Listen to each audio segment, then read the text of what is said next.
गए पीरा हो गए भारी रे, संगी संगवारी छुट गए पीरा हो गए भारी रे, तुर बिना सुनना लागे माया के फुलवारी रे, जबले मैं देखे तोला खावत हूँ गारी रे, जबले मैं देखे तोला खावत हूँ गारी रे।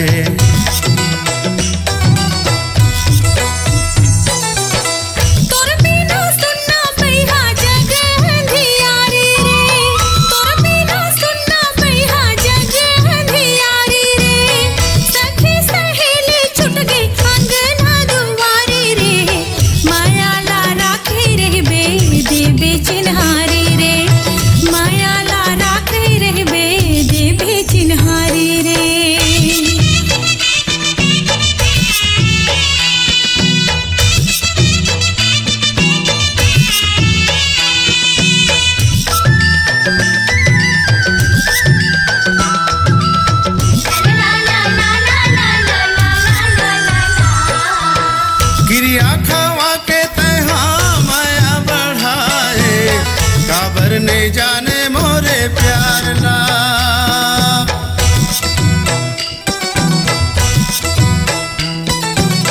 सुरताला रखे रे होंगे मोर दीवाना, जबले मैं जाने तोरे प्यार ला।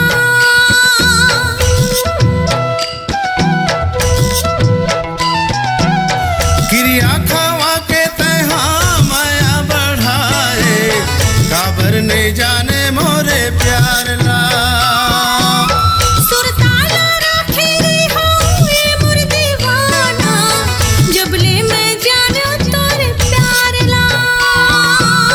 माया के पीरा बाढ़े दिन हो गए भारी रे, माया ला राखे रे बे देवे चिन्हारी रे, माया ला राखे रे बे देवे चिन्हारी रे।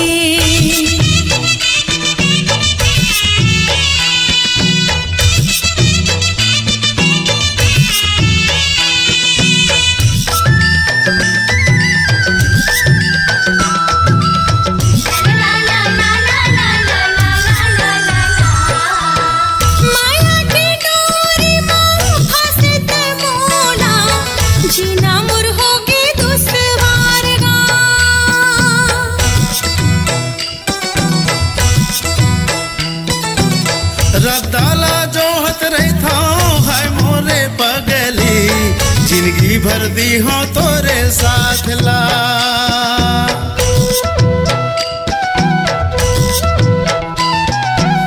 माया के डोरी में फंसे ते मोला, जीना मोर होगी दुश्वार गा। रद्दाला जोहत रहता है मोरे पगली, जिंदगी भर दी हो तोरे साथ ला। संगे माँ जीना मरना नो है लावारी रे, माया ला राखे रे बे देवे चिन्हारी रे, माया ला राखे रे बे देवे चिन्हारी रे। संगी संगवारी छुट गए पीरा हो गए भारी रे, संगी संगवारी छुट गए पीरा हो गए भारी रे, तुर बिना सुनना लागे माया के फुलवारी रे, जबले मैं देखे तोला खावत हूँ गारी रे, जबले मैं देखे तोला खावत हूँ गारी रे।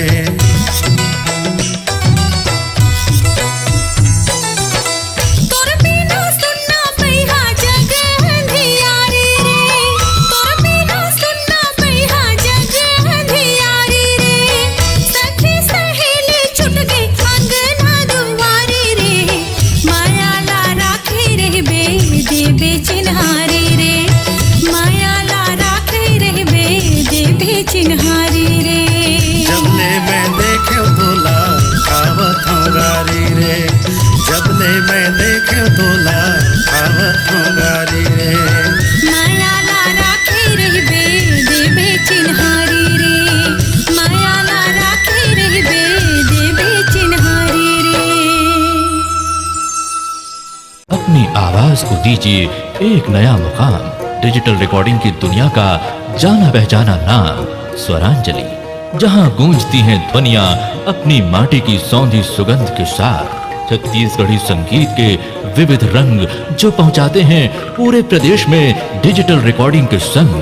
स्वरांजलि स्टूडियो, नेमीचंद गली नंबर 2, गंजपारा, रायपुर।